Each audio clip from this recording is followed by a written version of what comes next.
2001 సంవత్సరం నుంచి 2005 సంవత్సరం వరకు మేము సౌత్ కొరియా దేశంలో ఉన్నాం. మేము ఆ దేశంలో ఉన్నంతకాలం మా చేతిలో ఒక కార్డు ఉండాలి. ఆ కార్డు పేరేంటంటే ఏలియన్ కార్డ్. ఆ కార్డు పేరేంటంటే ఏలియన్ కార్డ్. ఏలియన్ అంటే తెలుసు కదా మీకు. ఏలియన్ అంటే తెలుగులో మీరు అనుకుంటున్నటువంటి ఏలియన్స్ కాదు, ఎస్పెషల్లీ యంగ్ పీపుల్ అనుకుంటున్నటువంటి ఏలియన్స్ కాదు. ఏలియన్ అంటే అర్థము పరదేశుడు లేకపోతే వేరే దేశానికి సంబంధించినటువంటి వాళ్ళు, మన దేశస్తులు కాదు అని అర్థం అనమాట. ఆ ఏలియన్ కార్డు నేను క్యారీ చేయాలి. ఎందుకంటే నాది సౌత్ కొరియా కాదు, నాది ఆ దేశం కాదు. నాకు ఆ దేశంతో ఏ విధమైనటువంటి ప్రత్యేకమైన సంబంధం కూడా లేదు. నేను ఆ దేశంలో ఒక పరదేశిగా ఉన్నాను. నా పని ఏ పని మీద వెళ్ళానో ఆ పని అయిపోయేంత వరకు మాత్రమే నేను అక్కడ ఉండాలి. నా పని నేను అయిపోగానే మరలా తిరిగి నేను నా దేశానికి తిరిగి వచ్చేయాలి. అక్కడ ఆ దేశంలో నేను స్థిరపడాలని కానీ, ఆ దేశంలో ఉండిపోవాలని కానీ, ఆ దేశం యొక్క మరి పరిస్థితులన్నీ నేర్చుకుని అది నా జీవితంలో అనుభవించాలని కానీ నాకు ఏ రోజు అక్కడ ఉన్నప్పుడు కోరిక కలగలేదు. అక్కడే కాదు, నిజానికి నేను 2006 సంవత్సరం నుంచి 2012 సంవత్సరం వరకు మిడిల్ ఈస్ట్లో ఉన్నాము, అబుదాబిలో ఉన్నాము. నాకు అప్పుడు కూడా ఏ రోజు అనిపించలేదు నేను అక్కడే సెటిల్ అవ్వాలని. ఆ తర్వాత మేము మరలా ఒక 4 సంవత్సరాలు కాలిఫోర్నియాలో ఉన్నాము. నేను కాలిఫోర్నియా వెళ్ళక ముందు కూడా మా మనసులో ఎప్పుడు ఏంటంటే మేము అక్కడ దేవుని వాక్యం నేర్చుకోవడానికి వెళ్తున్నాం కాబట్టి నేర్చుకుని వెనక్కి వచ్చేద్దామని వెళ్ళాము. నేను అమెరికాలో ఉన్న కాలం కూడా ఏ రోజు నేను అక్కడ సెటిల్ అవ్వాలని కానీ అక్కడ ఉండిపోవాలని కానీ నాకు అనిపించలేదు. నేనున్న 3 కంట్రీస్లో కూడా నేను అక్కడ ఉన్నంతకాలము నేను పరదేశినే. వాళ్ళ మధ్యలో నేను యాత్రికుడినే. నాకు అక్కడ స్థిరంగా ఉండటానికి కావాల్సిన ఏమీ నేను ఏ రోజు ఏర్పాటు చేసుకోలేదు. నా మనసు ఎప్పుడూ వాటి మీదకి వెళ్ళలేదు. ఏ దేశంలోనైనా కూడా నేను నాకు దేవుడిచ్చిన ధనాన్ని ఖర్చు పెట్టలేదు. అక్కడ ఉండిపోవాలని నేనేమి కొనుక్కోలేదు. నాకు అక్కడ నేను వెళ్ళిన పని మీద ఉండటానికి ఎంత కావాలో అంతవరకే నేను అక్కడ వాడాను. మిగిలిందంతా కూడా నేను ధనమే కానివ్వండి ఏమైనా కూడా నేను ఇండియన్ కాబట్టి నా దేశానికి తిరిగి వస్తాను కాబట్టి నా మనసు ఎప్పుడు కూడా నా దేశం మీదే, మన దేశం మీదే నేను పెట్టుకున్నాను. సో నేను తిరిగిన పరదేశిగా ఉన్న దేశాల్లో కూడా ఏ రోజు నా మనసు ఆ దేశాల మీదకు వెళ్ళలేదు. దేవుని వాక్యము ఏం చెప్తుందంటే మనము పరదేశులమంట, మనము యాత్రికులమంట. ఇది దేవుడు మనకిచ్చినటువంటి ఐడెంటిటీ. 1 పేతురు రాసిన పత్రిక 1వ అధ్యాయము 1-2 వచనాలను ఒకసారి చదువుతాను. చదివిన తర్వాత మనము దాన్ని అర్థం చేసుకుందాం. యేసుక్రీస్తు అపోస్తులుడైన పేతురు తండ్రి అయిన దేవుని భవిష్యత్ జ్ఞానమును బట్టి ఆత్మ వలనే పరిశుద్ధత పొందిన వారై విధేయులగుటకును యేసుక్రీస్తు రక్తం వలన ప్రోక్షించబడుటకును ఏర్పరచబడిన వారికి, అనగా పొంతు, గలతియా, కపదోసియా, ఆసియా, బితునియా అను దేశములందు చెదరని వారిలో చేరిన యాత్రికులకు శుభమని చెప్పి వ్రాయినది. మీకు కృపయు సమాధానమును విస్తరిల్లును గాక. పేతురు ఈ పత్రికకు ఈ బిగినింగ్ మొదలు ఈ 2 వచనాలు చాలా ప్రాముఖ్యమని పేతురుకు తెలుసు. వాళ్ళకి ఏమైతే రాయబోతున్నాడో, అంటే 1వ అధ్యాయం 3వ వచనం నుంచి 5వ అధ్యాయం ఆఖరి వచనం వరకు వాళ్లకు ఏమైతే చెప్పబోతున్నాడో, వాళ్ళు శ్రమల్లో ఎలా దేవుని కోసం నిలబడాలని చెప్పబోతున్నాడో వాటంతటికి కూడా, ఆయన చెప్పాలనుకున్న దాని అంతటికి కూడా ఈ మొదటి 2 వచనాలు ఫౌండేషన్, పునాది. ఈ మొదటి 2 వచనాల్లో ఆయన చెప్పాలనుకున్నది చాలా ప్రాముఖ్యమైనటువంటి విషయాలు ఇక్కడ ఉన్నాయి. కాబట్టి మీరు నెక్స్ట్ ఈ వారము, రాబోయే 4 వారాలు మనం ఈ 2 వచనాల్లోనే ఉండబోతున్నాము. కాబట్టి మీరు త్వరగా వెళ్ళిపోవాలి, నేను పేతురు రాసిన పత్రిక అంతా నేర్చేసుకోవాలి అని మీరు ప్రయత్నం చేయొద్దు. నేను అంతకన్నా ప్రయత్నం చేయను. ఎందుకంటే ఈ 2 వచనాలు చాలా ఇంపార్టెంట్. ఎంత ఇంపార్టెంటో, ఎందుకు ఇంపార్టెంటో నేను చెప్తాను. మీరు నన్ను కేర్ఫుల్గా నా థాట్ ఫాలో అవ్వండి. నా థాట్ కాదు, యాక్చువల్గా ఆథర్ యొక్క థాట్. దేవుని సంకల్పం అంతా పేతురు ఈ 2 వచనాల్లో చెప్పబోతున్నాడు. కాబట్టి ఈ 2 వచనాలు చాలా ప్రాముఖ్యమైనటువంటి వచనాలు. ఇక్కడే మనము స్పెండ్ చేయబోతున్నాం నెక్స్ట్ 4 వారాలు. ఈ వారం కాకుండా ఇంకొక 4 వారాలు మనం ఇక్కడే ఉండబోతున్నాం. మీకు అనిపించవచ్చు, పాస్టర్ గారు ఏముంది పాస్టర్ గారు అక్కడ ఉంది, మొత్తం కలిపినా కూడా నేను లెక్క పెడితే ఒక 30 మాటలు కూడా లేవు, ఇక్కడ మమ్మల్ని 4 వారాలు 5 వారాలు ఉంచుతాను అంటున్నారు. ఏంటి, ఏముంది ఇక్కడ? ఏముందో మీరు ఇంకా చూడలేదు కదా. మనం చాలాసార్లు ఒక విలువైన దాని పక్క నుంచి వెళ్తాం, అది అక్కడ ఉందని తెలియదు మనకి. వెళ్ళిన తర్వాత అది అక్కడే ఉందా అంటే అది అక్కడే ఉందని చెప్తారు. అంటే అర్థం ఏంటంటే మనకు తెలియకపోతే విలువైంది మన కాళ్ళ కింద ఉన్నా కూడా మనకు తెలియదు. ఇప్పుడు మన కాళ్ళ కింద బంగారపు గని ఉందనుకోండి, నాకు తెలియదు. నిజంగా ఏముంది, నా కాళ్ళ కింద బంగారపు గని ఉందనుకోండి, అది ఎప్పటికీ తెలియదు. నాకు తెలిసిన రోజు దాని విలువేంటో తెలుస్తుంది, అక్కడ కూర్చొని తవ్వటం మొదలు పెడతాను అనమాట. నేను చెప్తున్నాను, ఇది ఒక బంగారపు గని. ఇక్కడ మనం కూర్చొని కొన్ని వారాలు జాగ్రత్తగా తవ్వాలి. దీన్ని తవ్వి దీంట్లో ఉన్నటువంటి ఆ బంగారము, వజ్రాలు అన్నీ బయటికి తీయాలి. మనం తీయబోతున్నాం అనమాట. ఏంటి మెయిన్ పేతురు ఇక్కడ చెప్పాలనుకున్నటువంటి మెయిన్ పాయింట్ ఏంటి? ఈ 2 వచనాల్లో పేతురు చెప్పాలనుకుంటున్న మెయిన్ పాయింట్ ఏంటి పాస్టర్ గారు, నాకు చెప్పండి. మెయిన్ పాయింట్ ఏంటంటే మనం ఎవరో చెప్తున్నాడు. మన ఐడెంటిటీని చెప్తున్నాడు. మీరెవరు, హూ ఆర్ యూ అనే క్వశ్చన్కి ఆన్సర్ చేస్తున్నాడు. నువ్వెవరో నీకు తెలుసా? నీ ఐడెంటిటీ ఏంటో నీకు తెలుసా? నీ ఐడెంటిటీ ఇక్కడ పేతురు చెప్తున్నాడు. ఐడెంటిటీ నువ్వెవరు అనేటువంటిది 2 సంబంధాల ద్వారా ఇక్కడ చెప్తున్నాడండి. నువ్వెవరు అనేటువంటిది మొట్టమొదటిది నీకు లోకానికి ఉన్న సంబంధం ఏంటో చెప్తున్నాడు. First identity. నీకు లోకానికి ఉన్న సంబంధం ఏంటి? నీకు లోకానికి ఉన్న సంబంధం ఏంటంటే నువ్వు ఈ లోకంలో యాత్రికుడివి. నీకు లోకానికి ఉన్న సంబంధం ఏంటి? నువ్వు ఈ లోకంలో యాత్రికురాలువి, నువ్వు యాత్రికుడివి, నువ్వు పరదేశివి. ఈ లోకానికి సంబంధించినటువంటి వాడు కాదు, ఈ లోకానికి సంబంధించినటువంటి ఆమె కాదు. నువ్వు యాత్రికురాలు అనేటువంటిది నువ్వు తెలుసుకోవాలి. అది నీ ఐడెంటిటీ. నీకున్నటువంటి కార్డు, దేవుడు ఇచ్చేటువంటి కార్డు ఏంటంటే నువ్వు ఈ లోకానికి సంబంధించినటువంటి వ్యక్తివి కాదు. ఇది మొట్టమొదటిది. మొదటి సంబంధము మనకి ఈ లోకానికి ఉన్న సంబంధము చెప్పాడు ఇక్కడ. ఆ మాట ఉంది కదా, దేశములందు వారిలో చేరిన యాత్రికులకు శుభమని చెప్పి వ్రాయినది. ఈరోజు ఆ యాత్రికులు అంటే ఏంటో మనం చూడబోతున్నాము. రెండవ సంబంధం, రెండో ఐడెంటిటీ కూడా ఉంది. రెండో ఐడెంటిటీ ఏంటంటే మనకి దేవుడికి మధ్య ఉన్న సంబంధం గురించి చెప్తున్నటువంటి ఐడెంటిటీ. మనకి దేవుడికి ఉన్న మధ్య సంబంధం ఏంటి? మనం ఈ లోకానికి యాత్రికులమైతే మనం దేవునికి ఏంటి?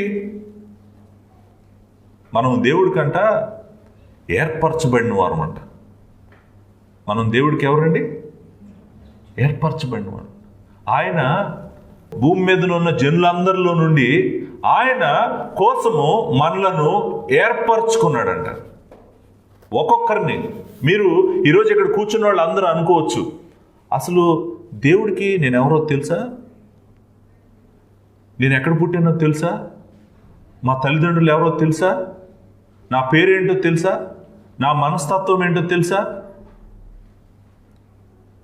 నా ఆలోచన విధానం ఏంటో తెలుసా అని ఇక్కడ కూర్చున్న వాళ్ళం మనం అనుకోవచ్చు. కానీ ఒకటి గుర్తుపెట్టుకోండి, జగత్తు పునాది వేయబడక మునిపే మనల్ని అందరినీ దేవుడు ఏర్పరచుకున్నాడంట. మనం ప్రత్యేకంగా ఆయన కృపలో, ఆయన సార్వభౌమాధికార కృపలో ఆయన ఒక్కరినొక్కరిని ఏర్పరచుకున్నాడంట. ఆయన నిన్ను ఏర్పరచుకున్నాడు అనేటువంటిది నీ ఐడెంటిటీ. నువ్వు ఈ లోకంలో నుంచి నిన్ను వేరు చేసి నిన్ను ఏర్పరచుకున్నాడు అనేటువంటిది నీ రెండవ ఐడెంటిటీ అండ్ ప్రాముఖ్యమైనటువంటి ఐడెంటిటీ. సో నువ్వు లోకానికి మాత్రము యాత్రికుడు, యాత్రికురాలు, దేవునికి మాత్రము అత్యంత ప్రియమైనటువంటి వాడు. ఆయన ఎన్నుకున్నటువంటి వ్యక్తివి. ఆయన ఎన్నుకోవటం అంటే మామూలు విషయం కాదు. ఆయన మనల్ని ఏర్పరచుకోవటం అంటే మామూలు విషయం కాదు. ఆ మాట అక్కడ అంటాడు అనమాట. ఏమంటాడంటే, తండ్రి అయిన దేవుని భవిష్యత్ జ్ఞానమును బట్టి ఆత్మ వలన పరిశుద్ధత పొందిన వారై విధేయులగుటకు యేసుక్రీస్తు రక్తం వలన ప్రోక్షించబడుటకును ఏర్పరచబడిన వారికి అనే మాట ఉంది కదా. ఆ ఏర్పరచబడిన వారు అనేటువంటిది మన రెండవ ఐడెంటిటీ అండి. రెండవ ఐడెంటిటీ ఏంటంటే, we are God's chosen or we are God's elect. అంటే దేవుడు మనలను ఏర్పరచుకున్నాడట. మీకు అందరికీ ఏ రోజైనా అనిపించి ఉండొచ్చు ఏమనంటే, మేమందరము అసలు ఈ చర్చికి ఎలా వచ్చామంటే, ఒకళ్ళొక్కలం మేము దేవుడిని నమ్ముకున్నాము, ఒకళ్ళొక్కలం కొన్ని పరిస్థితుల ద్వారా దేవుడిని నమ్ముకున్నాము. దేవుడిని నమ్ముకొని అందరం ఒక్కొక్కరం మేము చర్చిలు వెతకడం మొదలు పెడితే మాకు ఈ చర్చ్ కనపడింది, మేము ఇక్కడికి వచ్చాము అని మీరు అనుకుంటున్నారు. కానీ దేవుడు ఏం చెప్తున్నాడో తెలుసా? మనల్ని అందరినీ ఆయన ఈ లోకంలో నుంచి ఏర్పరచుకొని మనందరినీ ఒకరినొకరిని జాగ్రత్తగా ఆయన మన మీద దృష్టి పెట్టి ఆయన మనల్ని ఏర్పరచుకొని ఆయన దగ్గరకు జాగ్రత్తగా తెచ్చుకున్నాడు. కాబట్టే మనం అందరం ఇట్లా వచ్చి చర్చిలో కూర్చున్నామంట. మనము చర్చిలో వచ్చి కూర్చొని ఆయన ఆరాధించడానికి కారణము, మనం ఎన్నాళ్ళు అనుకున్నాం అదంతా నాలో ఉందనుకున్నాను. మనలో లేదంట, అది ఆయనలో ఉందంట. ఆయన ఏర్పరచుకున్నాడంట. ఆయన ఏర్పరచుకున్నాడు. ఇది రెండవ ఐడెంటిటీ. ఈ రెండు ఐడెంటిటీలు మనకు తెలియాలి. యాత్రికులు అంటే లోకం దృష్టిలో నేను యాత్రికుడిని, దేవుడి దృష్టిలో నేను ఏర్పరచబడిన వాడిని. ఈ రెండు నాకు అర్థమైతే, ఈ ఐడెంటిటీ ఎప్పుడైతే మనకు అర్థమవుతుందో, చూడండి ఇదేం చేస్తుంది మనల్ని. నాకు లోకంతో ఎలా నడవాలో తెలుసు, నాకు దేవుడితో ఎలా నడవాలో తెలుసు. ఇది తెలియలేదనుకోండి, నాకేం జరుగుతుంది? నేను ఎవరో నాకు తెలియలేదనుకోండి, నాకు లోకంతో ఎలా నడవాలో తెలీదు, దేవుడితో ఎలా నడవాలో తెలియదు. ఈ కన్ఫ్యూజను అంతా కంప్లీట్గా తీసేయడం కోసం ఫస్ట్ 2 వచనాల్లోనే పేతురు చెప్పాలనుకుంటున్నటువంటి ప్రాముఖ్యమైన విషయాన్ని మనందరికీ చెప్తున్నాడండి. అర్థమైందా ఇప్పుడు నేను చెప్పింది? 2 ఐడెంటిటీలు. మనకి లోకానికి ఉన్న సంబంధం ఏంటి, మనకి దేవుడికి ఉన్న సంబంధం ఏంటి, దేవుడి దృష్టిలో మనం ఏంటి, లోకం దృష్టిలో మనం ఏంటి. సో ఈ రెండు మనం అర్థం చేసుకొని మన లైఫ్ అంతా కూడా ప్రాపర్గా ఆర్గనైజ్ చేసుకోవాలి. ఎలా ఆర్గనైజ్ చేసుకోవాలంటే, నేను ఈ లోకంలో యాత్రికుడిని కాబట్టి నేను ఏం చేయాలి, ఏం చేయకూడదు, ఎలా నడవాలి, ఎలా నడవకూడదు అన్నీ నాకు తెలియాలి. ఎందుకంటే ఇది నా దేశం కాదు, ఇది నా భూమి కాదు. నేను ఇక్కడ కేవలం ఒక పరదేశిగా ఉన్నాను వీళ్ళ మధ్యలో. నేను నా పని చేసుకొని నేను వెళ్ళిపోతాను నా దేశానికి. అలాగే నువ్వు దేవుడితో ప్రత్యేకంగా ఏర్పరచబడిన వాడు కాబట్టి నిన్ను ఏర్పరచుకుంది ఎవరు? దేన్ని ఆధారంగా ఏర్పరచుకున్నాడు నిన్ను? ఎలా ఏర్పరచుకున్నాడు నన్ను? అసలు ఎందుకు ఏర్పరచుకున్నాడు నన్ను? నీ ఏర్పాటుకు ఆధారం అంట తండ్రి అంట. తండ్రి నిన్ను ఏర్పరచుకున్నాడంట. ఆయన సంకల్పం చొప్పున నిన్ను ఏర్పరచుకున్నాడంట. ఆయన ప్లాన్ ఉందంట, ఆయనకు ఒక సంకల్పం ఉందంట. నీ అంతటా నువ్వు ఆయన ఊరికి అలా చూసి, అందరినీ చూసి, జనులందరిలో నుంచి ఓకే నాకు వీళ్ళు కావాలి అలా ఏర్పరచుకోలేదంట. ఆయనకు ఒక సంకల్పం ఉందంట. ఆ సంకల్ప ప్రకారము ఈ లోకంలో ఉన్న అందరిలో నుంచి దేవుడు ఏర్పరచుకుంటున్నాడంట. దేవుని ఏర్పరచుకోవటము లేకపోతే ఎలక్షన్ అనేటువంటిది నేను మీకు డీటెయిల్డ్గా చెప్పాలి. దేవుని వాక్యంలో ఎక్కడ ఉంది, ఎలా ఉంది, ఎక్కడెక్కడ ఉంది అన్నీ చూపించాలి. మీకు చూపించలేదు అనుకోండి మీకు అర్థం కాదు. సో ఈ ఏర్పాటు అనేటువంటిది ఎవరు చేశారు? ఈ ఏర్పాటుకు ఆధారం ఏంటనే క్వశ్చన్ అడిగారు అనుకోండి. ఏర్పాటుకు ఆధారం ఏంటంటే తండ్రి అయిన దేవుని యొక్క భవిష్యత్ జ్ఞానము దానికి ఆధారం అంట. దేవుడు తన భవిష్యత్ జ్ఞానమును బట్టి మనల్ని ఏర్పరచుకున్నాడంట. తండ్రి ఏర్పరచుకున్నాడంట. తండ్రి ఏర్పరచుకోవడానికి ఆధారం ఏంటంటే ఆయన యొక్క భవిష్యత్ జ్ఞానమును బట్టి. ఆ భవిష్యత్ జ్ఞానము అంటే ఏంటి?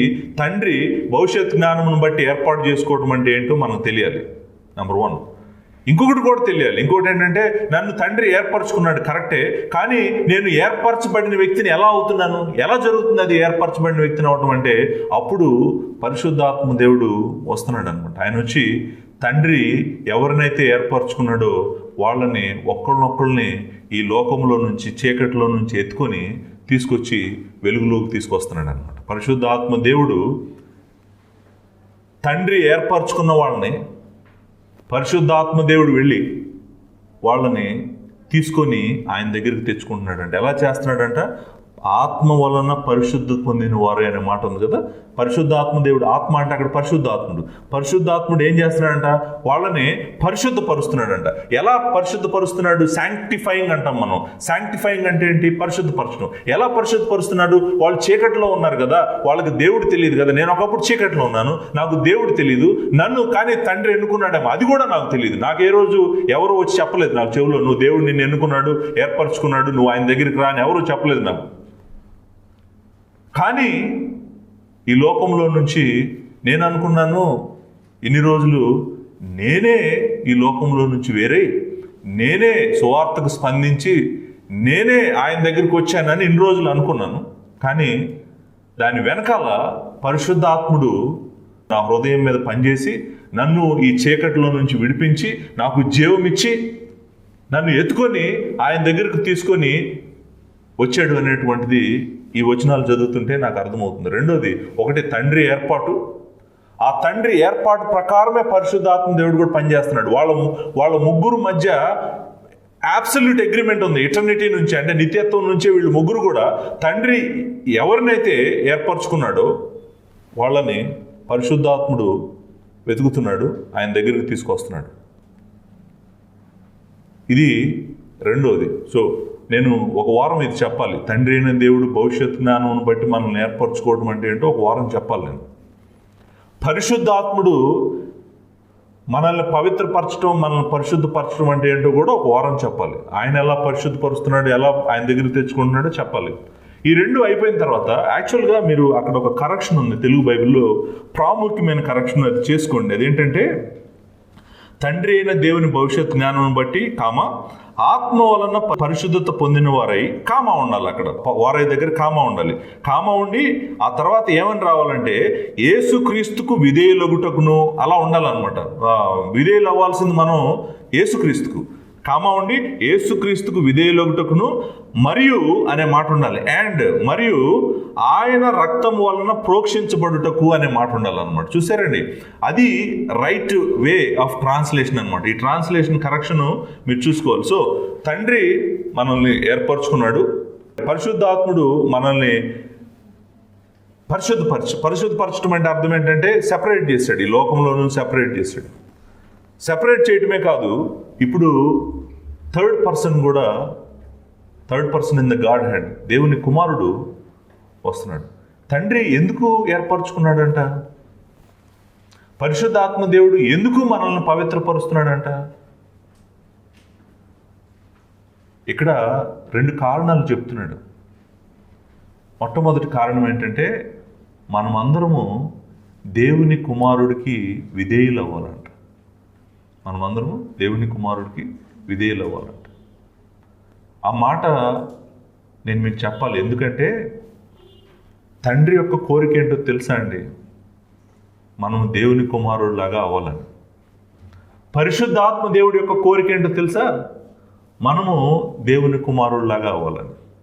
దేవుని కుమారుడి యొక్క కోరిక ఏంటో తెలుసా? మనం దేవుని కుమారుడిలాగా అవ్వాలని.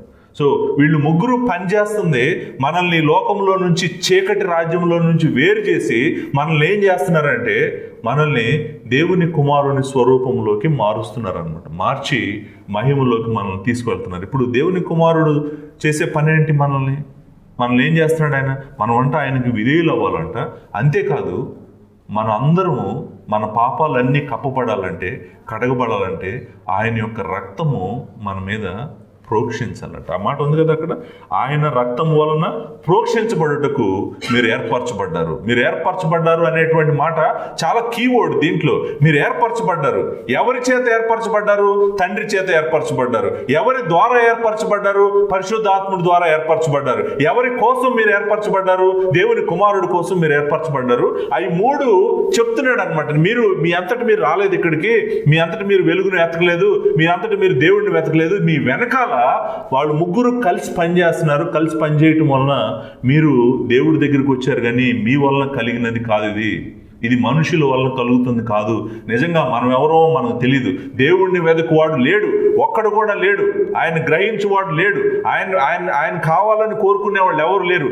దేవుడే కనికరం చూపించి మనల్ని కొన్ని పరిస్థితుల్లో నుంచి వెళ్ళనిచ్చి మన దగ్గరికి వచ్చి మనల్ని ఎత్తుకొని ఆయన దగ్గరికి తెచ్చుకుంటే కానీ మనం ఆయన దగ్గరికి రాలేము. నశించిన దాన్ని మనం వెతకలేదు, ఆయన వెతికాడు. నశించిన దాన్ని వెతికి రక్షించుటకు మనుష్య కుమారుడు లోకంలోనికి వచ్చిన ఆయన మనల్ని వెతుకుతున్నాడంట.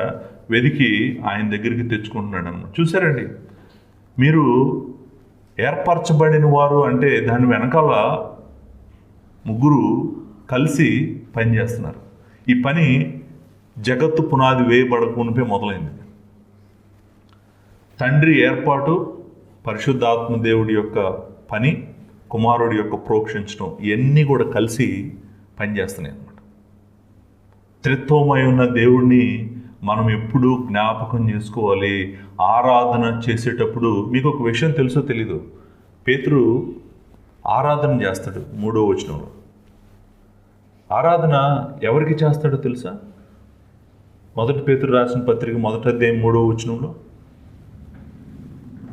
మన ప్రభువుకు యేసుక్రీస్తు తండ్రి అయిన దేవుడు స్తుతింపబడును కాక. చూడండి, పేతురు టైం తీసుకొని తండ్రిని స్తుతిస్తున్నాడండి. Let us praise the Father. ఎందుకు? అసలు ఇది అంతా చేసింది, ప్లాన్ అంతా చేసింది ఆయనే. ఆయన చేసిన ప్లాన్ని పరిశుద్ధాత్మ దేవుడు, దేవుని కుమారుడు సంపూర్ణంగా నెరవేరుస్తున్నారు. చూడండి, వాళ్ళ ముగ్గురు మధ్య ఉన్న రిలేషన్షిప్ ఎలా ఉందో మీరు గమనించండి. సో ఇదండి. ఇప్పుడు నేను నెక్స్ట్ 4 వారాలు ఏం చెప్పబోతున్నానో చెప్తున్నాను. నెక్స్ట్ వారము ఏర్పరచబడటం అంటే ఏంటో చెప్తాను. నెక్స్ట్ వీక్ ఏర్పరచబడటం అంటే ఏంటో చెప్తాను. నిజంగా దేవుడు ఏర్పరచుకుంటున్నాడా? ఇన్ని కోట్ల జనంలో నుంచి ఆయన కోసం మనుషులు నిజంగా ఏర్పరచుకుంటున్నాడా? అసలు ఇది నిజమేనా? ఇట్లా చెప్తే మనిషికి ఇష్టం ఉండదు. దేవుడు నన్ను ఏర్పరచుకోవటం ఏంటి? నేనే దేవుడిని ఏర్పరచుకోను. దేవుడు సార్వభౌమాధికారి ఎలా అవుతాడు? నేనే సార్వభౌమాధికారి. నేను చూస్ చేసుకుంటున్నాను దేవుడిని. దేవుడు నన్ను ఏర్పరచుకోలేదు, నేనే దేవుడిని ఏర్పరచుకుంటున్నాను అని మనిషి అనుకుంటున్నాడు. కానీ దేవుడు ఏం చెప్తున్నాడో మనం విందాం. ఏర్పరచబడటం గురించి ఒక వారం చెప్తాను నెక్స్ట్ వీక్.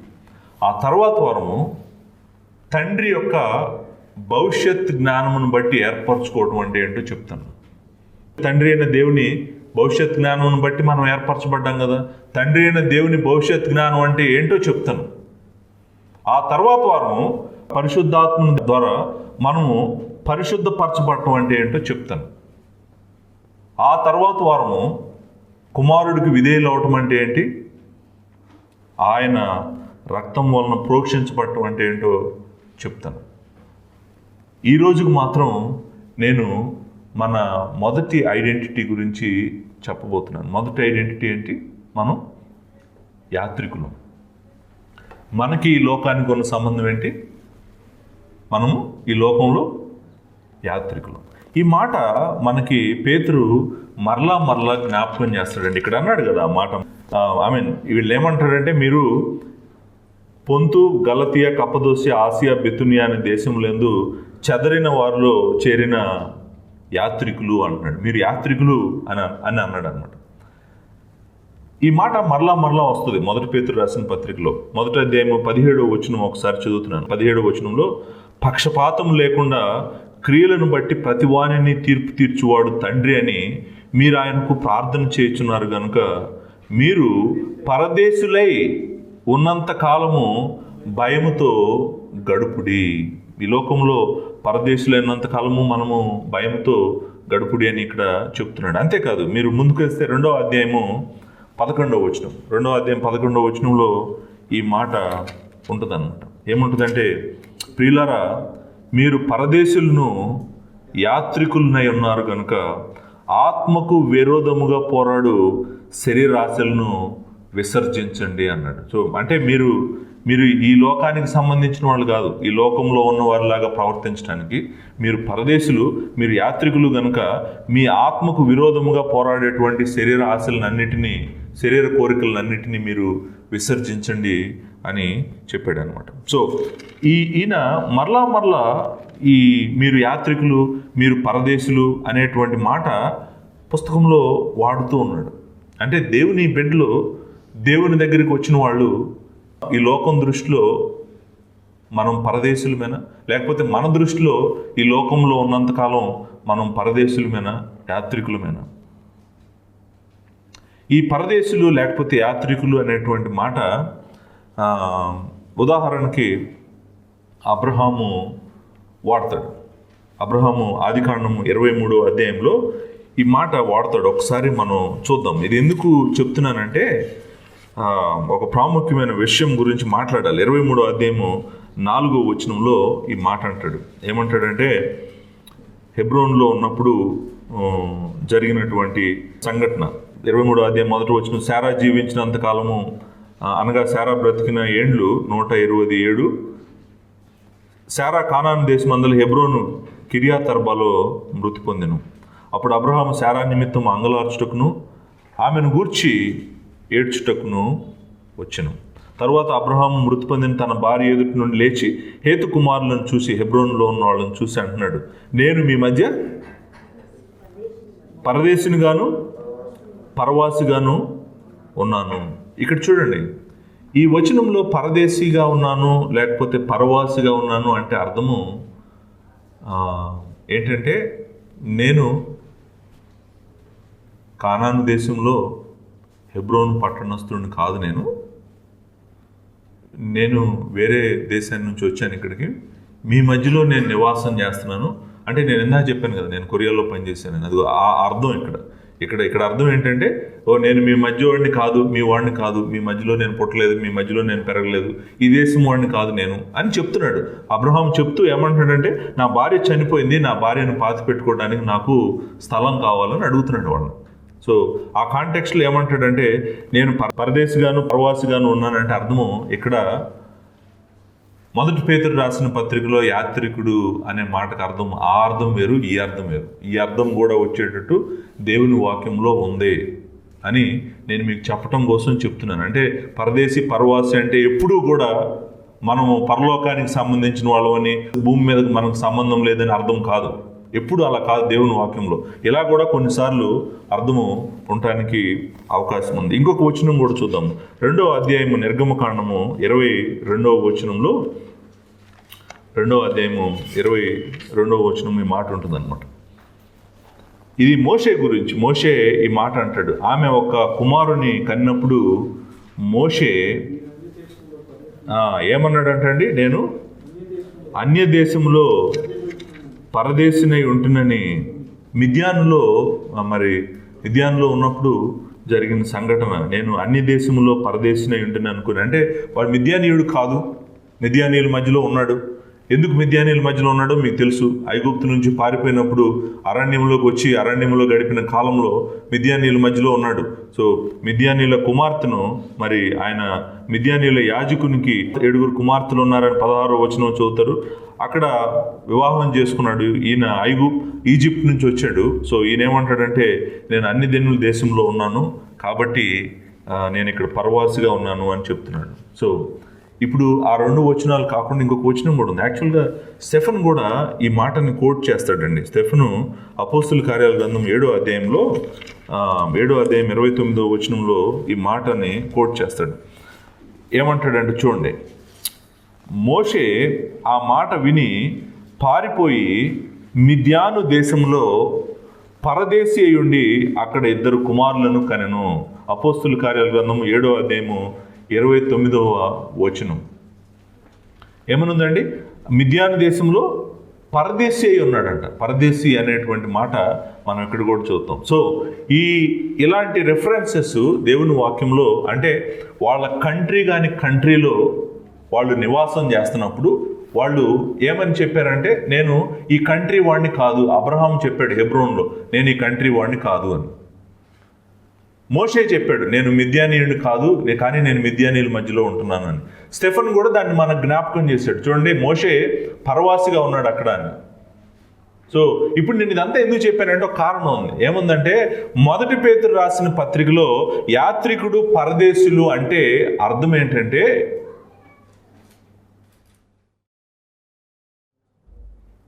వీళ్ళు ఫారినర్స్ అని చెప్తున్నాడు పేతురు అని చెప్పేవాళ్ళు ఉన్నారు కొంతమంది. వీళ్ళు ఫారినర్స్ అంటే అర్థం ఏంటంటే, పేతురు ఏం చెప్తున్నాడంటే, వాళ్ళు ఏమంటారంటే, వీళ్ళు ప్రాముఖ్యంగా ఈ పొంతు, గలతియా, కప్పదోసియా, ఆసియా, బితునియా దేశాల్లో ఉన్నవాళ్ళు, వీళ్ళు ప్రాముఖ్యంగా యూదులు. ఈయన యూదులకు రాశాడు. యూదులు ఎవరు యూదులు అంటే వీళ్ళు, ఎందుకంటే చెదరిన వారు అనే మాట ఉంది కదా, ఆ చెదరిన వారు అనేటువంటి మాట జనరల్గా ఇశ్రాయేలీయులకు వాడేవాళ్ళు. ఏమంటే ఇశ్రాయేలీయుల్ని చెదిరేటట్టు చేశారు. ఎవరు చేశారు? అస్సీరియన్లు చేశారు, బాబిలోనియన్స్ చేశారు. వాళ్ళు వచ్చి ఇశ్రాయేలీయులందరిని పట్టుకొని వాళ్ళని అన్ని దేశాల్లో పడేశారు, తీసుకెళ్ళి. దాన్ని స్కాటరింగ్ అంటాం. ఇప్పుడు పొలం వెళ్ళి విత్తనాలు విత్తుతాం కదా, విత్తనాలు విత్తినప్పుడు ఏం చేస్తాం మనం? ఇలా విత్తుతాం కదా, ఇలా విత్తామంటే ఇట్లా వేసేస్తాం. దాన్ని స్కాటరింగ్ అంటాం. స్కాటరింగ్ అంటే అదే, చెదరేటువంటి అదే అనమాట. సో ఏమంటున్నాడంటే, వీళ్ళు బోల్డన్ని దేశాల్లో చెదరేయబడ్డారు. వీళ్ళు వేరే దేశాలకు వెళ్ళిపోయారు. ఆ దేశాల్లో వీళ్ళు పరదేశులు, అంటే వాళ్ళ పాస్పోర్ట్స్ లేవు వీళ్ళకి. వాళ్ళు ఈ పుస్తకం రాసింది యూదులకి. పరదేశులు అంటే మీరు అనుకుంటున్న అర్థం కాదు ఇక్కడ. యాత్రికులు అంటే మీరు అనుకుంటున్న అర్థం కాదు. యాత్రికులు, పరదేశులు అంటే అర్థం ఏంటంటే, మోషే అర్థం ఇది, అబ్రహాం అర్థం ఇది డిఫరెంట్ అర్థం, మీరు డిఫరెంట్గా అర్థం చేసుకుంటున్నారు అని చెప్పి కొంతమంది మొదటి పేతురు రాసిన పత్రిక మీద కామెంటరీ రాసిన వాళ్ళు ఉన్నారు, చెప్పిన వాళ్ళు కూడా ఉన్నారు. అంటే వాళ్ళు ఏమంటారంటే, పేతురు రాసింది యూదులకి. యూదుల హోమ్ ఎక్కడుంది? ఇజ్రాయెల్ దేశం, పాలస్తీనా. ఆ ల్యాండ్ దేవుడు ఇచ్చినటువంటి ల్యాండ్, అది వాళ్ళ దేశం. ఇప్పుడు వాళ్ళు ఎక్కడున్నారు? వాళ్ళ దేశంలో లేరు. మరి ఎక్కడున్నారంటే ఇక్కడ ఉన్నారు. పొంతు, గలతియా, కప్పదోసియా, ఆసియా, బితునియా అనే దేశాల్లో ఉన్నారు. అంటే వాళ్ళు ఆ దేశాల్లో ఎవరు? యాత్రికులే కదా. వాళ్ళ దేశాల్లో ఎవరు? వాళ్ళు పరవాసులే కదా, ఎందుకంటే వాళ్ళ దేశంలో లేరు కదా వాళ్ళు. కాబట్టి ఇక్కడ యాత్రికులు, పరదేశులు అంటే మీరు అనుకుంటున్నటువంటి మీనింగ్ కాదు. యాత్రికులు, పరదేశులు అంటే ఇది మీనింగ్ అని చెప్పి కొంతమంది చెప్పేవాళ్ళు ఉన్నారు. నేను ఇదంతా చెప్పడం మీకు అవసరం, ఎందుకంటే అసలు పేతురు చెప్తుంది అది కాదు. పేతురు చెప్పేది అది కాదు. నేను అది కాదని మీకు చూపించాలి కదా.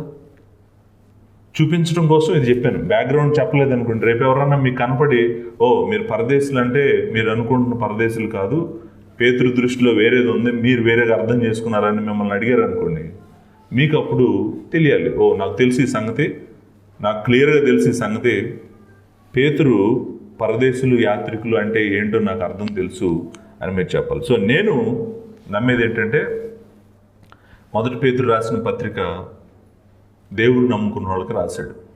దాంట్లో యూదులు ఉన్నారు, అన్యులు ఉన్నారు, అందరూ ఉన్నారు. ఈయన చర్చికి రాశాడు, చర్చిలో ఉన్నటువంటి దేవుని బిడ్డలకు రాశాడు. అసలు ఈ పత్రిక ఆఖరిలోకి వెళ్తుంటే మొత్తం ఫోకస్ అంతా చర్చి మీదకి వెళ్తుందండి.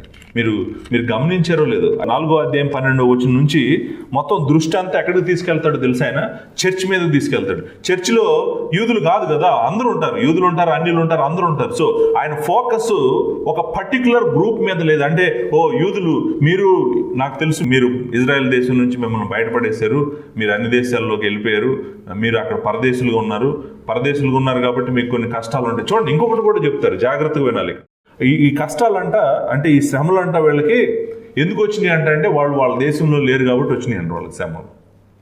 అది కూడా చెప్తారు, అలా చెప్పేవాళ్ళు కూడా ఉన్నారు. ఈ శ్రమలు అంటే మొదటి పేతురు రాసిన పత్రికలు నేను పోయిన వారం మీకు చెప్పిన శ్రమలన్నీ వీళ్ళకి ఎందుకు వచ్చినాయి అంటే వీళ్ళ దేశం అది కాదు, వాళ్ళ పాస్పోర్ట్లు అవి కాదు కాబట్టి. వాళ్ళు ఇజ్రాయలీ పాస్పోర్ట్ లేదు, ఇజ్రాయలీ పాస్పోర్ట్ ఉంది, ఈ బెతునియా, కప్పదోసియా అంటే రోమన్ పాస్పోర్ట్ లేదు కాబట్టి వీళ్ళకి శ్రమలు వచ్చినాయి అని చెప్పేవాళ్ళు కూడా ఉన్నారు. అది కూడా కాదు కారణం. కారణం ఏంటంటే వీళ్ళని దేవుడు యాత్రికుల్ని పరదేశుల్ని చేశాడు. నేను మీకు చూపించబోతున్నాను అది. ఈయన ఫోకస్ అంతా కూడా చర్చి మీదకి వచ్చేస్తుంది. 5వ అధ్యాయం 1వ వచనం చదవండి. 5వ అధ్యాయం 1వ వచనంలో ఏముంది? తోటి పెద్దను క్రీస్తు శ్రమలను గూర్చి సాక్షిని బయలుపరచబోడు మహిమలో పాలివాడినైన నేను మీలో పెద్దలను హెచ్చరించున్నాను. ఇప్పుడు ఎవరు చెప్తున్నాడండి ఈయన? చర్చికి చెప్తున్నాడా లేదా? సో ఈ చర్చికి చెప్తున్నాడు కదా, చర్చితోనే డైరెక్ట్గా మాట్లాడుతున్నాడు. ఇప్పుడు చర్చికి చెప్తున్నాడు, ఆ బలిమి చేత కాక దేవుని చిత్త ప్రకారం ఇష్టపూర్వకంగా దుర్లాపేక్షతో కాక సిద్ధ మనసుతో మీ మధ్యనున్న దేవుని మందను పై విచారణ చేయొచ్చు, దానిని కాయడి. చర్చికి ఏం చెప్తున్నాడు? చిన్నపిల్లలారా, 5వ వచనం, మీరు పెద్దలకు లోబడి ఉండు. పెద్దలకి ఏం చెప్తున్నాడు? మీరు సంఘాన్ని జాగ్రత్తగా కాయండి అని చెప్తున్నాడు. సంఘానికి ఏం చెప్తున్నాడు? మీరు మీ పెద్దల మాట వినండి అని చెప్తున్నాడు. ఇప్పుడు అంతా ఫోకస్ అంతా చర్చ్ మీద తీసుకొచ్చాడు కదా. ఫోకస్ అంతా చర్చ్ మీద తీసుకొస్తున్నప్పుడు మధ్యలో యూదులు ఎక్కడి నుంచి వచ్చారు? అసలు యూదుల డిస్కషన్ ఏంటి? అంటే చర్చ్ అంటే ఇది జూయిష్ చర్చే ఏంటి? ఆయన రాసింది ఓన్లీ జూయిష్ చర్చ్కే రాస్తాను అనుకున్నాడా? శ్రమల్లో నుంచి యూదులు మాత్రం వెళ్తున్నారా? ఇంకెవరు వెళ్ళట్లేదా? క్రిస్టియన్స్ వెళ్ళట్లేదా? సో నాకు ఇక్కడ పరదేశులు యాత్రికులు అంటే నేను ఆది కాండంలోనూ నిర్గమ కాండంలో చదివిన అర్థంలాగా అనిపించట్లేదు. నాకు డిఫరెంట్గా ఉంది. ఇక్కడ ఎందుకు డిఫరెంట్గా ఉందో ఒక్కొక్క కారణం చెప్తున్నాను నేను మీకు. ఈయన రాసింది చర్చికి రాశాడు. చర్చిలో అన్ని జనులు ఉన్నారు, యూదులు ఉన్నారు, అందరూ ఉన్నారు. నెంబర్ 1. Number 2, very important. ఒక్కొక్క పాయింట్ నేను చెప్పుకుంటూ వెళ్తాను. మొదటి పాయింట్ నేను చెప్పాను, ఇది చర్చ్ ఫోకస్డ్ పుస్తకం. రెండో పాయింట్ ఏంటంటే 2వ అధ్యాయం 10వ వచనం చదువుతాను ఒకసారి. 2వ అధ్యాయం 10వ వచనంలో ఒక మాట ఉంటుందండి. ఒకప్పుడు ప్రజగా ఉండక ఇప్పుడు దేవుని ప్రజ అయితిరి. ఒకప్పుడు కనికరింపబడక ఇప్పుడు కనికరింపబడిన వారైతిరి. చూడండి, ఎవరండి ఒకప్పుడు ప్రజగా ఉండక ఇప్పుడు దేవుని ప్రజలైంది? ఒకప్పుడు కనికరింపబడకుండా ఇప్పుడు కనికరింపబడింది ఎవరు? యూదులా, అన్యులా? యూదులు కనికరింపబడలేదా? లేకపోతే అన్యులు కనికరింపబడలేదా? అసలు ఇంట్రెస్టింగ్ ఏంటంటే ఈ వచనము ఎక్కడి నుంచి వస్తుందో తెలుసా? ఈ వచనము నేను జాగ్రత్తగా చెప్పాను. ఈ వచనం మీద నాకు తెలిసి ఒక మెసేజ్ కూడా చెప్పాను నేను. ఈ వచనం ఎక్కడి నుంచి వస్తుందో తెలుసా అండి? హోషేయ గ్రంథము 1వ అధ్యాయము. హోషేయ గ్రంథంలో ఇశ్రాయేలీయుల గురించి చెప్తాడు. హోషేయ ఏమంటాడంటే, దేవుడు మీ గురించి ఏం చెప్తున్నాడో తెలుసా? అసలు మీరు నా జనమే కాదంటున్నారు. 1వ అధ్యాయము 9వ వచనం. లో అమ్మి అంటే మీకు అమ్మి అంటే జనం, నా జనం. లో అమ్మి అంటే నా జనం కాదని. లో అంటే నాట్. ఈ హీబ్రూలో లో అంటే నాట్. లో అమ్మి. ఇక్కడ ఏమంటున్నాడు? మీరు నా జనము కారు, నేను మీకు దేవుడినై ఉండను గనుక లో అమ్మి నా జనము కాదని అతనికి పేరు పెట్టుము. ఇశ్రాయేలీయుల సంఖ్య అపరిమితమైన లెక్కలేని సముద్రపు ఇసుకంత విస్తారమగును. ఏ స్థలమందు మీరు నా జనులు కారన్నమాట జనులు వారితో చెప్పుదురో ఆ స్థలమునే మీరు జీవం గల దేవుని కుమారులని వారితో చెప్పుదురు. ఈ మాట ఇక్కడ ఇశ్రాయేలీయుల్ని దృష్టిలో పెట్టుకునే రాశాడు. నిజంగానే ఇక్కడ అన్ని జనులు లేరు అసలు. ఈ డిస్కషన్ మీరు హోషేయ గ్రంథం నేను చెప్పినప్పుడు వినండి, అన్యులు లేరు ఇక్కడ. 2వ అధ్యాయము 23వ వచనం. 2వ అధ్యాయము హోషేయ గ్రంథం 2వ అధ్యాయం 23వ వచనం. నేను దానిని భూమి యందు నా కొరకై విత్తుదును, జాలి నొందని దాని యందు నేను జాలి చేసుకొందును. నా జనము కాని వారితో మీరే నా జనమని నేను చెప్పగా వారు మా దేవుడు అని అందరూ. ఇదే యెహోవా వాక్కు. సో ఇప్పుడు ఈ 2 వచనాలు, అసలు ఆ 2 వచనాలని ఇక్కడ పేతురు కోట్ చేస్తున్నాడు. బేసికల్గా ఏమంటే, ఒకప్పుడు ప్రజగా ఉండక ఇప్పుడు దేవుని ప్రజలైతిరి, ఒకప్పుడు కనికరింపబడక ఇప్పుడు కనికరింపబడితిరి. హోషేయ గ్రంథంలో కాంటెక్స్ట్ ప్రకారం అయితే ఇశ్రాయేలీయుల గురించి మాట్లాడుతున్నాడు హోషేయ గ్రంథంలో. కానీ మనం ఇంట్రెస్టింగ్గా అర్థం చేసుకోవాల్సింది ఏంటంటే, న్యూ టెస్టిమెంట్లో ఈ వచనము అపోస్తులు ఈ వచనాన్ని జ్ఞాపకం చేసుకుంటూ పేతురు పౌలు ఇద్దరు కోట్ చేస్తారు. ఈ వచనాన్ని కోట్ చేసి దేవుడు అన్యజనులను కూడా తీసుకొస్తున్నాడు దీంట్లోకి అని చెప్తారు. 9వ అధ్యాయం రోమీయులకు రాసిన పత్రిక 9వ అధ్యాయము 25వ వచనంలో ఈ వచనము కోట్ చేస్తాడు. చూడండి, రోమీలకు రాసిన పత్రిక 9వ అధ్యాయము 25వ వచనం, 23 నుంచి నేను చదువుతున్నాను. మరియు మహిమ పొందుటకు ఆయన ముందుగా సిద్ధపరిచిన కరుణా పాత్ర ఘటముల ఎడల, అనగా యూదులలో నుండి మాత్రము కాక అన్ని జనుల్లో నుండి ఆయన పిలిచిన మన ఎడల. చూడండి, ఇక్కడ ఇద్దరిని కలిపాడండి, యూదుల్ని అన్యుల్ని కలిపాడు. అంటే ఆయన యూదులు మాత్రమే కాక అన్ని జనుల నుండి ఆయన పిలిచిన మన ఎడల తన మహిమైశ్వర్యం కనపరచవలనని ఉన్ననేమి.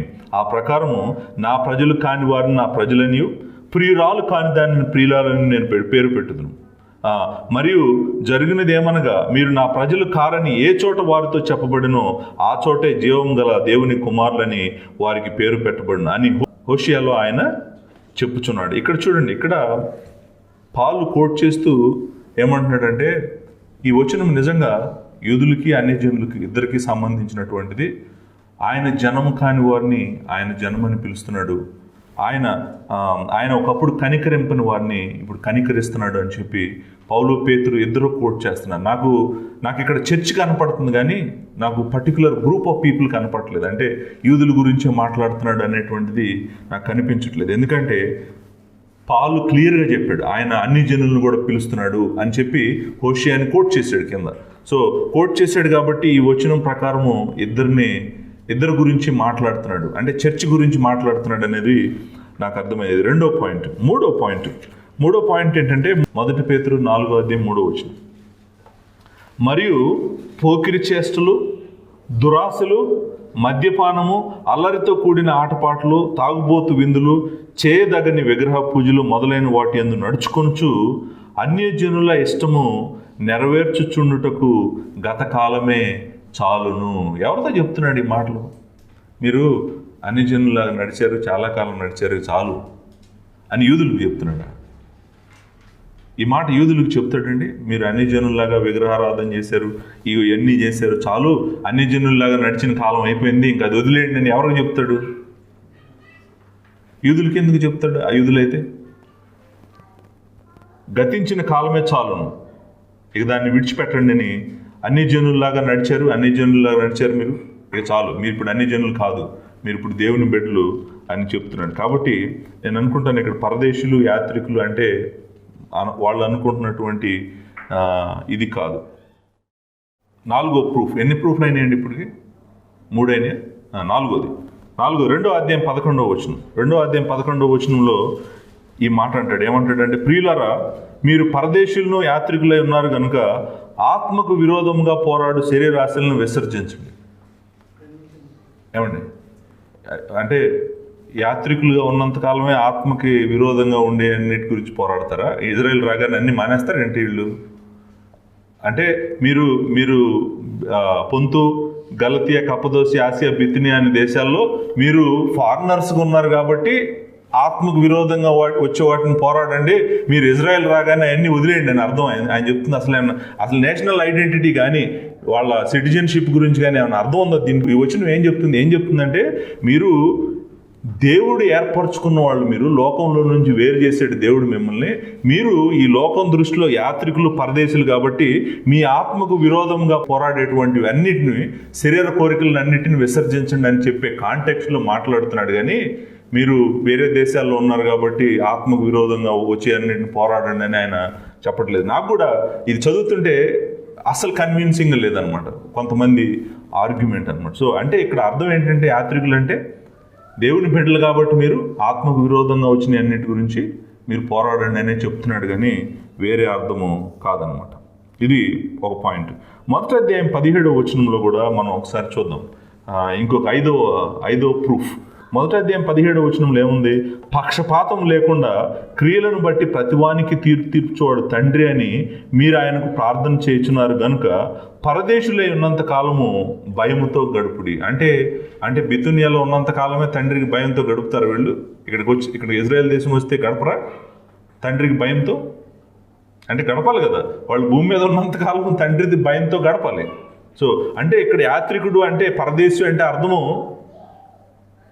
దేవుడు ఏర్పరచుకొని లోకంలో నుంచి వేరు చేసిన వాడని అర్థం, కానీ వాళ్ళ వేరే కంట్రీలో ఉంటున్నాడు, ఈ కంట్రీ అతను కాదని అర్థం కాదండి. అది ఇంకొకటి ఏంటంటే, న్యూ టెస్ట్మెంట్ కూడా యాత్రికులు పరదేశుల గురించి చాలా విషయాలు చెప్తుందండి న్యూ టెస్ట్మెంట్. ఒకసారి పాలు ఏం చెప్పాడో కూడా విందాం.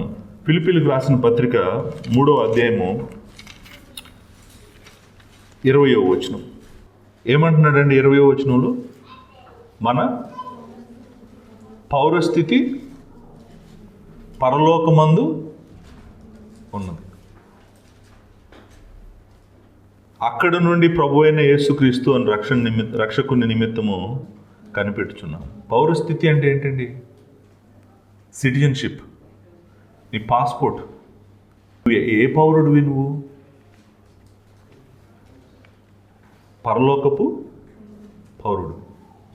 అంటే ఈ లోకంలో ఎవరు నువ్వు? ఈ లోకంలో నువ్వు యాత్రికుడివే. ఈ లోకంలో నువ్వు పరదేశివే. ఎందుకంటే నువ్వు ఈ లోకానికి సంబంధించిన వాడివి కాదు. నీ పౌరస్థితి ఈ లోకంలో లేదు. ఈవెన్ న్యూ టెస్ట్మెంట్ చెప్తుంది కూడా అదే. పేతురు చెప్తున్నాడు, కొత్త నిబంధన గ్రంథం చెప్తున్న విషయం కూడా అదే. మన పౌరస్థితి ఎక్కడుందండి? మిమ్మల్ని అడిగాను అనుకోండి నేను, మన పౌరస్థితి ఎక్కడుందంటే, మన సిటిజన్షిప్ ఎక్కడుంది? పరలోకంలో ఉందా? ఈ భూమి మీద ఉందా?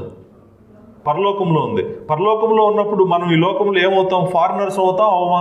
మనం ఈ లోకానికి సంబంధించిన వాళ్ళమా? కాదు. మన పౌరస్థితి ఈ లోకానికి సంబంధించిందా? కాదు. అంటే మనం ఈ లోకంలో ఎవరు? యాత్రికులు, ప్రయాణికులు, పరదేశులు. మనం ఈ లోకానికి సంబంధించిన వాళ్ళం కాదు. ఇంకొక వచనం కూడా ఉంది, ఇంపార్టెంట్ వచనం అండి. హెబ్రీయులకు రాసిన పత్రిక 11వ అధ్యాయము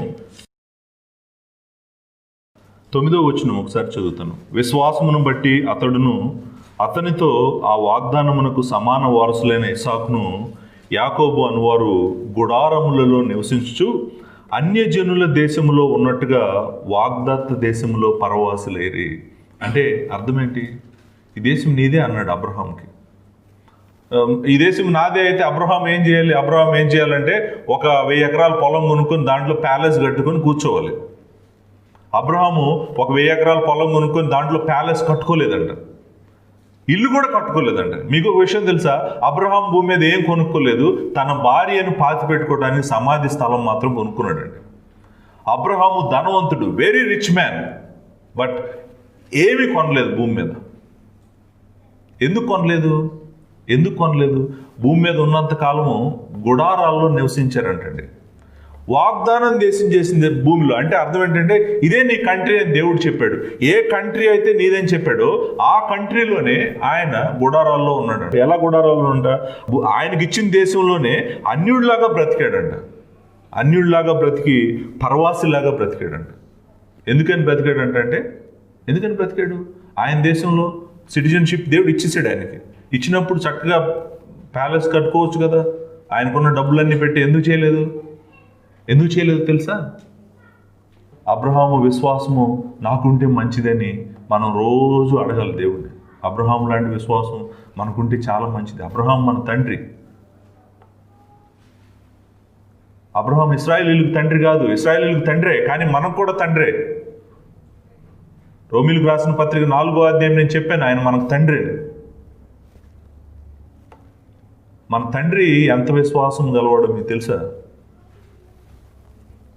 కిందకు వస్తే తెలుసు. 11వ అధ్యాయము 13వ వచనం.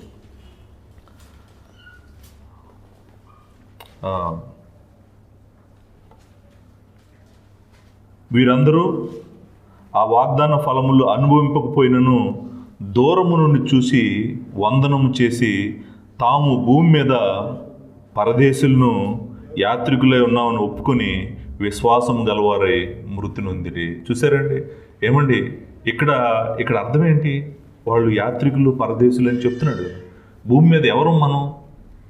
యాత్రికులము పరదేశులు. వాళ్ళకంట వాగ్దానాలు, దేవుడు చేసిన వాగ్దానాలు అన్నీ కూడా అనుభవించకపోయినా కూడా దేవుడు ఆయన చేస్తాడని చెప్పి భూమి మీద మనం పరదేశులు యాత్రికులు అని చెప్పి ఒప్పుకొని విశ్వాసం గలవారే చనిపోయారంట. ఇలాగూ చెప్పువారు తమ స్వదేశమునకు వెదుగుచున్నామని అంటే అలా చెప్పిన వాళ్ళు ఏంటి? అసలు నిజమైన దేశానికి వెళ్ళాలని కోరుకుంటున్నారంట. వారు ఏ దేశం నుండి వచ్చిరో ఆ దేశమును జ్ఞాపకం మందుంచుకున్న ఎడల మరలా వెళ్ళుటకు వారికి వీలు కలిగి ఉంది. అయితే వారు మరి శ్రేష్టమైన దేశమును అనగా పరలోక సంబంధమైన దేశమును కోరుచున్నారు. అందుచేత తాను వారి దేవుడినని అనిపించుకున్నట్టుకు దేవుడు వారిని గూర్చి సిగ్గుపడడు. ఏలయనగా ఆయన వారి కొరకు పట్టణము సిద్ధపరిచి ఉన్నాడు. చూసారండి, ఆయన అంటాడు, వీళ్ళు నా బిడ్డలు యాత్రికులే, నా బిడ్డలు పరదేశులే. ఎందుకంటే వాళ్ళ కోసం నేను వాళ్ళ పౌరస్థితి నా దగ్గర ఉంది, వాళ్ళు రాబోయే పట్టణాన్ని నేను కడుతున్నాను. దేవుడు దేనికి శిల్పియు నిర్మాణకుడే ఉన్నాడో పునాదులు గల ఆ పట్టణం కోసం ఎదురు చూశారండి. 10వ వచనంలో ఆ మాట ఉంటుంది. పైకి వెళ్తే, ఎలాగనగా దేవుడు దేనికి శిల్పియు నిర్మాణకుడే ఉన్నాడో పునాదులు గల ఆ పట్టణం కొరకు అబ్రహాము ఎదురు చూస్తూ పరవాసిగా ఉన్నాడంట, పరదేశిగా యాత్రికుడిగా ఉన్నాడు అనేటువంటి 13వ అధ్యాయము హెబ్రీయులకు రాసిన పత్రిక 14వ వచనం. 13వ అధ్యాయము 14వ వచనం. నిలువరమైన పట్టణము మనకిక్కడ లేదు, కానీ ఉండబోచున్న దానికోసము ఎదురు చూస్తూ ఉన్నాము. మనం నిలువరమైన పట్టణం అని చెప్పాడు కదా, దేవుడు దేనికి శిల్పియు నిర్మాణకుడే ఉన్నాడో పునాదులు గల పట్టణం కోసం మనం ఎదురు చూస్తున్నాము. మనము భూమి మీద యాత్రికులము, పరదేశులము అనేటువంటిది దేవుని వాక్యము కన్సిస్టెంట్గా చెప్తుంది. ఒక చోట కాదు, పాలు కాదు, హీబ్రూస్ చెప్తుంది, ఇక్కడ పేతురు రాసిన పత్రికలో చెప్తుంది. సో ఇక్కడ మనము ఈ లోకం దృష్టిలో ఎవరంటే పరదేశులము, మనం యాత్రికులము. ఇక్కడ మన అటాచ్మెంట్స్ పెట్టుకోకూడదు, దీనికి మనం అటాచ్ అయిపోకూడదు. మన పౌరస్థితి పరలోకంలో ఉంది. మన కోసం దేవుడు మంచి పట్టణం కడుతున్నాడు. దేవుడే దానికి శిల్పి నిర్మాణకుడు అంట. ఆ పట్టణంలో మనం నివాసం చేయడానికి అబ్రహాము ఎలాగైతే ఆ పట్టణం కోసం ఎదురు చూశాడో, మనం కూడా ఆయనతో నివాసం చేయాలని ఆయన మీద దృష్టి పెట్టుకొని ఈ లోకంలో పరదేశులుగా, పరవాసులుగా బ్రతకాలి. కానీ మనం ఈ లోకంలో వాళ్ళలాగా ఈ లోకంలో కోసము, ఎక్కడ సంపాదన కోసం, ఎక్కడ పోగేసుకోవడం కోసం, ఎక్కడ కూర్చుకోవడం, వీటి కోసం మనం బ్రతకూడదంట. మనకి అది కుదరదు. ఇప్పుడు ఇంతకీ క్వశ్చన్ ఏంటంటే, ఈ క్వశ్చన్తో నేను ఎండ్ చేస్తున్నాను. క్వశ్చన్ ఏంటంటే, మనం పరదేశులము, యాత్రికులము ఎందుకయ్యాము? ఎలా అయ్యాము? ఏం జరిగింది? ఇంతకు ముందు మనం కూడా ఈ లోకం సంబంధించిన వాళ్ళమే కదా, మనం అందరం కూడా ఈ లోకస్తులమే కదా. ఈ లోకస్తుల్ని యాత్రికుల్ని చేసింది ఎవరు? పరదేశుల్ని చేసింది ఎవరు? ఎవరు చేశారో తెలుసా? దేవుడు చేశాడు. ఎలా చేశాడో తెలుసా? మనల్ని ఏర్పరచుకున్నాడు. ఎక్కడి నుంచి ఏర్పరచుకున్నాడు? ఈ చీకటి రాజ్యంలో నుంచి మనల్ని విడిపించి ఆయన రాజ్యంలోకి ఆయన ఏర్పరచుకొని తెచ్చుకున్నాడు. కాబట్టి మనం ఈ లోకానికి పరదేశులం అయిపోయాం. లేకపోతే అంతకుముందు ఈ లోకంలో సంబంధించిన వాళ్ళం. మనల్ని యాత్రికులను చేసింది దేవుడు. ఆయన యొక్క ఏర్పాటు, ఆయన ఏర్పాటులో మనం ఈ లోకానికి యాత్రికులు, పరదేశులు అయిపోయాం. ఎందుకంటే ఆ మాట యాక్చువల్గా చూడండి, 9వ వచనంలో ఉంది. అయితే మీరు చీకటిలో నుండి ఆశ్చర్యకరమైన తన వెలుగులోనికి మిమ్మల్ని పిలిచిన వారిని గుణాతిశయములను ప్రచురం చేయ నిమిత్తము ఏర్పరచబడిన వంశము. ఏర్పరచబడటం అంటే అదే ఆ మాట ఇక్కడ ఉంది కదా, మొదటి 2 వచనాలు చదివాం కదా, మీరు ఏర్పరచబడ్డారు అని. ఆ మాట ఇక్కడ కూడా ఉందన్నమాట. మనం ఏర్పరచబడ్డామంట. దేవుడు చీకటిలో ఉన్న మనల్ని ఆశ్చర్యకరమైన తన వెలుగులోనికి ఆయన పిలిచాడు. కాబట్టి మనం ఆయన ఏర్పరచుకొని మనల్ని పిలిచి ఆయనకి యాజకులుగాను రాజ్యముగాను చేసుకున్నాడు. కాబట్టి ఎప్పుడైతే లోకంలో నుంచి మనల్ని పట్టుకొని ఆయన దగ్గర తెచ్చుకోవాలని అనుకున్నాడో ఆ రోజు మన సిటిజన్షిప్ మారిపోయిందండి. మన సిటిజన్షిప్, మనం ఇప్పుడు పరలోకపు పౌరస్థితి వచ్చింది. ఈ లోకంలో మనం యాత్రికులు, పరదేశం అయిపోయాము. దానికి ప్రాముఖ్యమైన కారణము దేవుని యొక్క ఏర్పాటు. ఇది నిత్యత్వంలో జరిగిందండి. దేవుడు జగత్ పునాది వేయబడక మునిపే ఎవరు ఈ లోకంలో యాత్రికులు అయిపోతారో నిర్ణయించాడు. నిర్ణయం ఆయన చేశాడు. అందుకే మనం యాత్రికులం అయిపోయాం.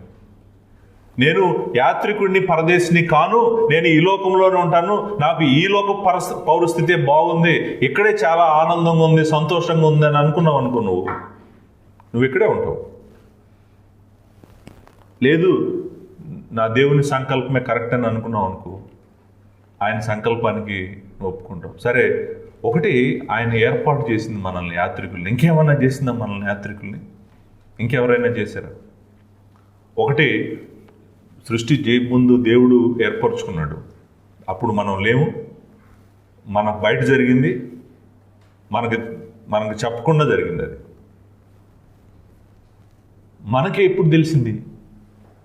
మనకెప్పుడు తెలిసిందో ఆన్సర్ కూడా 3వ వచనంలో ఉంది. మనం ఎప్పుడు యాత్రికులం అయ్యామంటే, ఏ రోజైతే దేవుడు మనలను తిరిగి జన్మింపజేశాడో ఆ రోజు మనం యాత్రికులం అయిపోయామంట.